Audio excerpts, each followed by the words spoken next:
God, the Almighty Being that created everything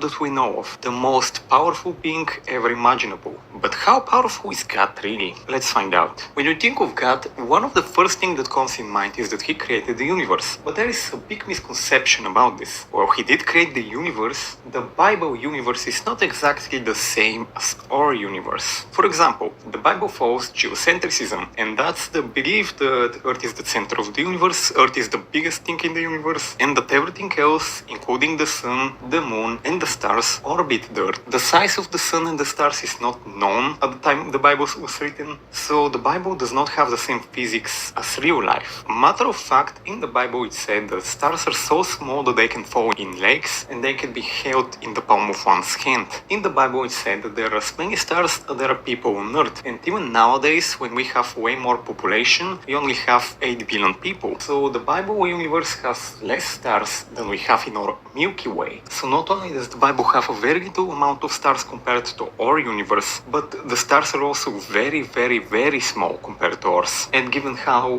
one can hold them in the palm of their hand and how they can fall in lakes, it doesn't seem that they're anywhere near as massive as normal stars, even the smallest of stars. The size of the sun is not known at the time of the Bible, so it could very well also be a very small star. Nor is the size of the moon known. And given how in the Bible the sun orbits the Earth, it's very likely that the sun in the Bible is smaller than Earth. And if the Bible has the concept of gravity, which is never mentioned in the Bible, then that would also mean that the Earth is more massive, or otherwise the Earth would be orbiting the sun. So with that in mind, destroying all of this should be around large planet level, and therefore the creation of the Bible universe is not a very impressive feat whatsoever. And then we have the second argument that comes to mind when we discuss the power of God, and that is that He's so powerful, all-knowing, and there is nothing He cannot do. However, this is a clear case of no limit fallacy. Him being all-knowing is constantly contradicted. God seems to not have knowledge of certain things that would happen. He seems surprised at some things. He seems angry at some things. So Him knowing everything makes absolutely no sense. God is bound by certain concepts, and God is bound by certain rules. For example, He cannot lie. It's impossible for Him to do so, as said in the Bible. So God being able to do anything and being all-powerful is contradicted by this, once again proving that it's just a hyperbole.